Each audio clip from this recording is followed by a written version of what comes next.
पिछली क्लास में मैंने आपको बताया था कि विलेन क्या होता है, और हम क्लास में मैंने आपको बता रहा था बच्चों कि विलेन दो एनसीएल में बाइनरी सॉल्यूशंस अगर हम लेंगे तो बाइनरी सॉल्यूशंस में दो कंपोनेंट होंगे, दो अवयव होंगे। हमने ले लिया कि ये ए और बी कोई भी अवयव है, कोई भी पदार्थ है, जो एक हो गया ए और दूसरा हो गया बी, इन दोनों को मिला के हम बना रहे हैं सॉल्यूशन। ये सॉल्यूशन में क्या है, उपस्थित है ए उपस्थित है प्लस बी, इन दोनों को मिला के जो है हमने विलेन बनाया सॉल्यूशन। तो इसमें से एक को हम बोलेंगे विलेय और दूसरे को बोलेंगे विलाय। अब विलेय कौन सा होगा और विलाय कौन सा होगा? विलेय में उपस्थित वह अवयव जिसकी मात्रा कम होगी उसे विलेय कहते हैं, और जिसकी मात्रा अधिक होगी उसको हम क्या कहेंगे, विलाय कहेंगे। मतलब जो अवयव जो घटक कम मात्रा में उपस्थित होगा वो क्या हो गया, विलेय हो गया, और जो घटक अधिक मात्रा में उपस्थित होगा, जिसका अमाउंट ज्यादा होगा, उसको हम क्या बोलेंगे, विलाय। तो आप देख सकते हैं इसका डेफिनेशन, विलेय किसको बोलते हैं? विलेय में उपस्थित वह अवयव जिसकी मात्रा कम होगी उसे विलेय कहते हैं। दूसरा विलाय। विलाय क्या होता है? विलेय में उपस्थित वह घटक या अवयव जिसकी मात्रा अधिक होगी उसको हम क्या बोलेंगे, विलायक। इंग्लिश में चलेगा, आपको पता है इंग्लिश में क्या बोलते हैं इसको हम बोलते हैं सोल्यूट, और ये क्या हो गया, सोलवेंट। This is solvent. तो सोलवेंट को हम दो तरह से क्लासिफाई भी कर देते हैं, उसको दो तरह से वर्गीकृत कर देते हैं। क्या हो गया, जलीय विलयन और अजलीय विलयन। ये हो गया जलीय विलयन और ये हो गया अजलीय विलयन। तो जलीय मतलब क्या होगा, जलीय विलयन जो होगा, इस सॉल्यूशन के लिए हम विलयन के टाइप बता रहा हूं, दो टाइप है, एक हो गया जलीय विलयन और एक हो गया अजलीय विलयन। जलीय विलयन मतलब इसको इंग्लिश में बोलते हैं एक्वस सॉल्यूशन, और अजलीय विलयन हो गया नॉन एक्वस सॉल्यूशंस। जलीय विलयन का मतलब है ऐसे विलयन जिसमें विलायक जो होगा जल होगा तो उसको हम बोलेंगे जलीय विलयन। अगर विलयन में जल उपस्थित नहीं है तो उसको हम बोलेंगे अजलीय विलयन। मतलब दो टाइप हो गए विलयन के, एक हो गया जलीय और एक हो गया अजलीय। जलीय मतलब इसमें जल उपस्थित होगा, ऐसे विलयन जिसमें जो विलायक है वह जल होता है उसको हम क्या बोलते हैं, जलीय विलयन बोलते हैं। और ऐसे विलयन जिसमें जल को छोड़ के अन्य कोई विलायक उपस्थित होता है उसको हम क्या बोलते हैं, अजलीय विलयन बोलते हैं। तो ये दो टाइप के विलयन होते हैं, दो टाइप के सॉल्यूशन।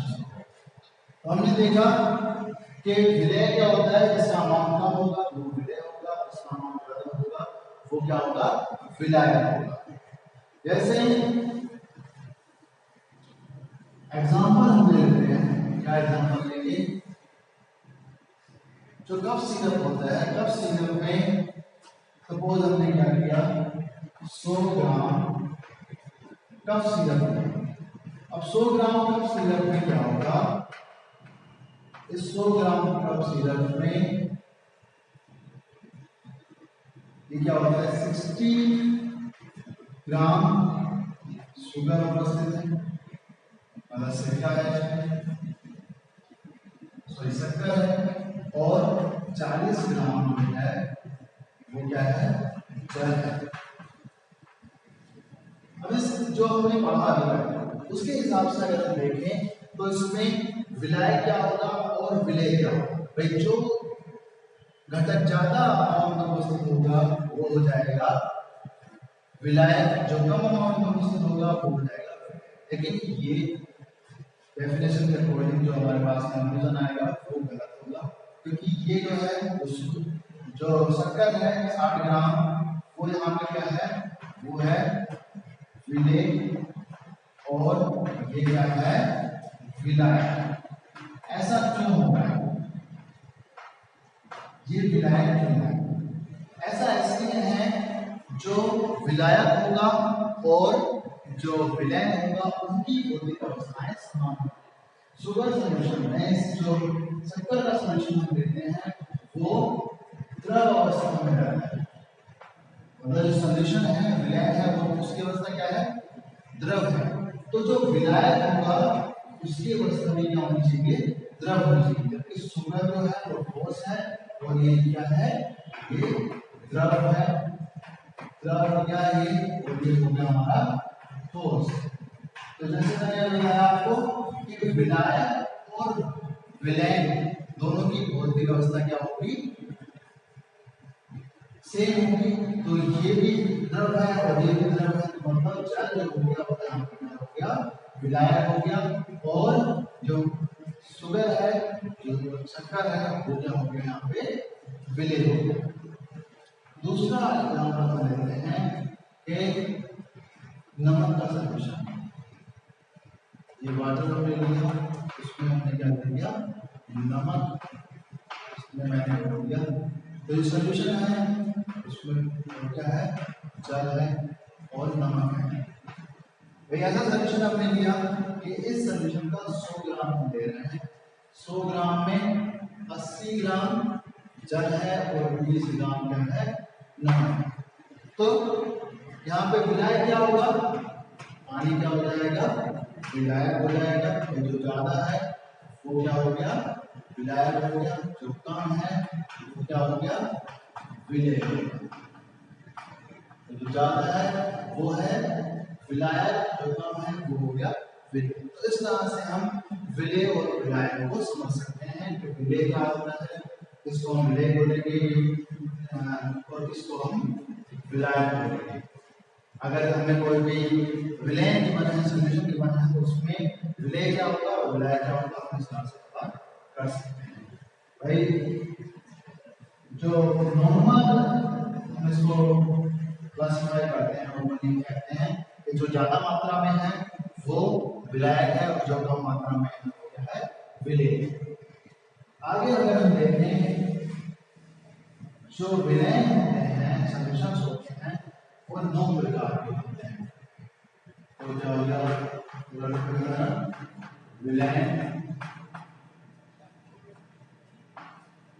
के प्रकार, ये क्या होंगे 9 प्रकार। हम केवल बात कर रहे हैं बाइनरी डिवीजन से विलय की। पहला हो गया यहाँ पे विलय के प्रकार, किस प्रकार का है, किस भौतिक अवस्था में है वो। दूसरा हम ले लेते हैं विलेय और यहाँ पे तीसरा हम ले लेते हैं विलायक। अगर हमारा जो विलय है उसका प्रकार, पहला हमने लिख दिया ये है गैसीय। गैसीय विलय है, गैसीय विलय का मतलब है कि उसकी भौतिक अवस्था है वो क्या है गैस है। गैसीय अवस्था में हमारा विलय,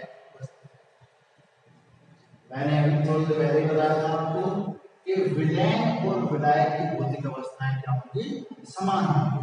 भाई अगर विलय गैसीय अवस्था में है तो विलायक भी किसमें होगा गैसीय अवस्था में होगा। ये भी क्या रहेगा गैस ही रहेगा, ये गैस है। लेकिन विलय जो है वो गैस भी हो सकता है, ये द्रव भी हो सकता है या फिर ये ठोस भी हो सकता है। इस तरह से 3 केसेस होंगे। इसका मतलब है कि इसे ही आपको कॉपी करना है। आप नोटबुक में समझ लीजिएगा, आपको यहाँ पे भी गैस लिखना है, यहाँ पे भी। लास्ट हम लेंगे, वो देंगे हम उदाहरण एग्जाम्पल। आप इसको लिख लोगे एग्जाम्पल, उसको उदाहरण लो। उदाहरण आपको लिखना है, जैसे पहला केस हम लेते हैं, विलय क्या है? गैस, और विलय में क्या है? गैस। मतलब इसको हम बोलेंगे गैस में गैस का विलय, गैस में गैस का सॉल्यूशन। उसका एग्जाम्पल हम लेंगे, मतलब गैस में गैस होता है, जैसे क्या जो वायु है, वायु इसी तरह का हमारा मींस विलय है। क्योंकि वायु अगर हम देखते हैं, वायु में क्या क्या उपस्थित है? ऑक्सीजन भी है, नाइट्रोजन भी है, और भी बहुत सारे गैस हैं। जैसे हम लिख सकते हैं इसमें वायु, और स्पेसिफिक केस आप देख लो उसमें, जैसे ऑक्सीजन व नाइट्रोजन गैस का मिश्रण। जैसे कि हमने ले लिया ऑक्सीजन और नाइट्रोजन गैस का मिश्रण। दूसरा, इसको बोलेंगे गैस में द्रव का विलय, मतलब गैस में द्रव को मिलाना है। इसमें हमें क्या बोलेंगे? गैस में द्रव का विलय। तो जैसे क्या, जब बारिश होती है, तो जब बारिश होगी, कभी कभी बारिश होगी ना, तो नमी क्या होती है? बढ़ जाती है। नमी क्या है? पानी की ड्रॉप्स, वो वाटर ड्रॉप्स हैं, पानी की ड्रॉप्स हैं। तो हवा में क्या है? पानी की ड्रॉप्स उपस्थित है। तो इसका उदाहरण आप देख सकते हो, मैं क्लोरोफॉर्म को नाइट्रोजन गैस में मिश्रित करना। जो अगर क्लोरोफॉर्म को नाइट्रोजन गैस में हम मिश्रित करते हैं, गैस में द्रव का सॉल्यूशन हमें मिलेगा, क्योंकि क्लोरोफॉर्म क्या है? वो द्रव है, और नाइट्रोजन गैस जो है वो गैस है। तो उसका उदाहरण लिख लो, क्लोरोफॉर्म का नाइट्रोजन में मिश्रण। दूसरा उदाहरण हो जाएगा वायु में जल वाष्प। वायु में अगर जल वाष्प उपस्थित है, वाटर ड्रॉप्स उपस्थित है। तीसरा हो गया गैस में ठोस का विलय। जैसे क्या, अगर हवा चलती है तो उसमें जो तेज हवाएं चलती हैं, तो उस हवा में क्या होता है? मिट्टी के कण उपस्थित होते हैं। तो मिट्टी के कण हैं वो क्या है? हवा में उपस्थित हैं, तो वो भी क्या हो गया? गैस में ठोस का विलय। तो उदाहरण इसका ले सकते हो, कपूर का नाइट्रोजन गैस में विलय, कपूर का नाइट्रोजन गैस में विलय, और हो गया धुआं, और हो गया वायु में धूल के कण। से वायु में धूल के कण, धुआं हो गया। धूल में क्या होता है? कार्बन जो है ठोस होता है, वो उपस्थित रहता है। और पहला मैंने बताया था आपको, कपूर का नाइट्रोजन गैस में। तो ये 3 केस हो गए। आगे अगर हम उसके बाद देखें, तो पहला हमने देखा गैसीय विलय, दूसरा हो गया द्रव विलय। तो द्रव, अगर विलय का भौतिक अवस्था क्या है? द्रव है, तो विलायक का भी क्या होगा? द्रव होगा। 3 केस हो सकते हैं जैसे यहाँ पे द्रव, द्रव, आप नीचे को इस तरह से लिखते चले जाओगे। और जो विलय है वो गैस भी हो सकता है, द्रव भी हो सकता है, और ठोस भी हो सकता है। तीनों अवस्थाओं में हो सकता है। तो द्रव में गैस को मिलाएंगे, जैसे क्या जल में जो है ऑक्सीजन गैस मिश्रित रहती है। उदाहरण ले सकते हो, जल में घुली हुई ऑक्सीजन, और जल में जो घुली हुई ऑक्सीजन होती है उसके कारण जो होते हैं, जो जलीय जीव हैं वो सर्वाइव करते हैं। अगर जल में ऑक्सीजन नहीं होगी तो जलीय जीव जो है वो जीवित नहीं रहेंगे। दूसरा उदाहरण आप ले सकते हो, जल में घुले नाइट्रोजन, नाइट्रोजन भी घुली होती है, ऑक्सीजन भी। दूसरा केस हम लेते हैं द्रव में द्रव का विलय। जैसे एक द्रव में दूसरे द्रव को मिलाते हैं, जैसे पानी में अल्कोहल को मिलाते हैं, तो वो क्या हो जाएगा? द्रव में द्रव का विलय। तो इसका उदाहरण लिख लो, पानी में अल्कोहल का विलय। तीसरा, द्रव में ठोस, मतलब द्रव में क्या मिला रहे हैं, ठोस मिला रहे हैं, जैसे नमक मिला दो, चीनी मिला दो। तो नमक या चीनी अगर द्रव में मिलाएंगे तो वो जो विलयन होगा उसको हम बोलेंगे द्रव में ठोस का विलयन। जो उसकी भौतिक अवस्था होगी फाइनली वो क्या रहेगी, द्रव अवस्था में रहेगा। तो उसका उदाहरण लिखो, जल में घुला हुआ ग्लूकोज या जल में घुला हुआ चीनी, इसको सुगर बोल सकते हैं। तो तीन इससे हो गए, मतलब तीन पहले लिए हमने, तीन अब हो गए, टोटल क्या होता है 6 हो गए। लास्ट केस हम लेते हैं, पहला में ये गैस से विलयन, दूसरा द्रव विलयन, तीसरा हो गया ठोस विलयन। मतलब जो विलयन बनेगा उसकी भौतिक अवस्था क्या होगी, ठोस होगी। मतलब विलयन का भौतिक अवस्था क्या रहेगा, वो ठोस होगा। ठोस में गैस भी मिल सकती है और द्रव भी हम मिला सकते हैं और ठोस भी हम मिला सकते हैं। तीन के मतलब ठोस में गैस, ठोस में द्रव, ठोस में ठोस। तो उदाहरण के करके बस लिखो ये वाला, जो ठोस में हम गैस मिला रहे हैं, ठोस में अगर गैस मिलाएंगे तो उसका उदाहरण हो गया हाइड्रोजन का पोटेशियम, हाइड्रोजन का पैलेडियम में विलयन। जब हाइड्रोजन के सरफेस पे क्या होता है, जैसे पैलेडियम में, पैलेडियम मेटल होता है, उसके ऊपर पास में आएंगे हाइड्रोजन गैस को, हाइड्रोजन गैस निकालेंगे तो जाएगी यहाँ पे अवशोषित हो जाएगी। तो इसका उदाहरण आप देख सकते हो, हाइड्रोजन का पैलेडियम में विलयन। दूसरा, धातु पर गैसों का, धातु पर गैसों का अधिशोषण, एब्जॉर्प्शन। अगला केस अगर हम लेंगे ठोसों में द्रव का विलयन, जैसे जो एक होता है अमलगम।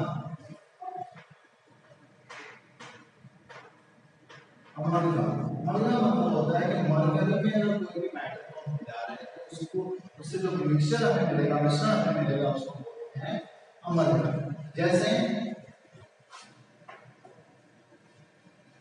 सोडियम का मरकरी में मिश्रण, या सोडियम का मरकरी में, और सोडियम को Na को हमने किसी मिला दिया मरकरी, सोडियम का मरकरी में विलयन। या कोई भी मेटल हम ले सकते हैं सोडियम, तो जरूरी नहीं सोडियम होगा, सोडियम, पोटेशियम और जिंक, कॉपर, कोई भी मेटल ले सकते हैं। तीसरा केस इसका आ गया ठोस में ठोस का विलयन।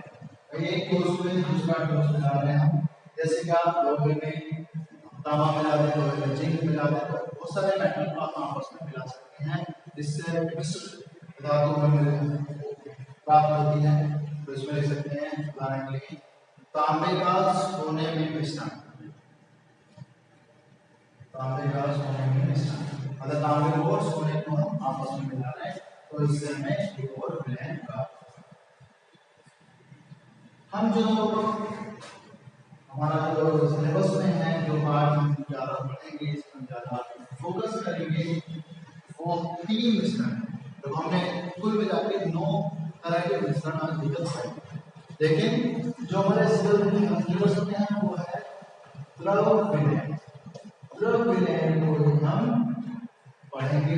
द्रव विलयन के 3 केसेस थे, मतलब जैसे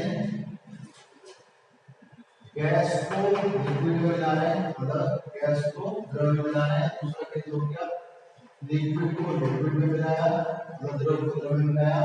तीसरा हो गया ठोस को द्रव में मिलाया। ये 3 केस हम डिटेल में पढ़ेंगे, इसकी जानकारी हम, मतलब इसको अच्छे से डिटेल में हम पढ़ने वाले हैं। बाकी सारे जो केसेस हैं उसको हम इतना डिटेल में नहीं पढ़ेंगे।